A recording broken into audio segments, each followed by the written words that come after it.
একটা খালে জল ছেঁচে মাছ ধরা হচ্ছে, দেখে নিন।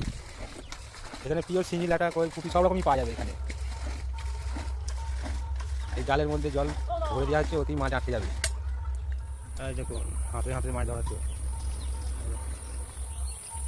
এই দেখুন হাতে হাতে ল্যাটা কই খুঁজে পাওয়া যাচ্ছে। ভালো করে হাতে মাছগুলোকে ধরা হচ্ছে, মাছগুলোকে সরিয়ে সরিয়ে এবার তুলে নিয়ে আসা হচ্ছে। হ্যাঁ, কতগুলো মাছ পড়েছে এবার দেখা যাবে। এবার ধোয়া হচ্ছে, দেখি কতক্ষণ ধরে ছেঁচাছেঁচি হলো। এবার কতগুলো মাছ পড়েছে এবার দেখতে হবে এই জালের মধ্যে।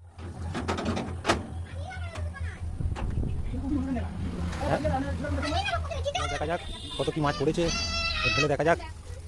বাপরে, এ তো ভালোই পড়েছে তো, এই তো সব রকমের মাছ আছে। এই দেখুন বড় ল্যাটা, পুঁটি, এই সব রকমই মাছ আছে। বাহ, এই দেখুন ওইটুকু ডোবার মধ্যে এতগুলো মাছ ছিল।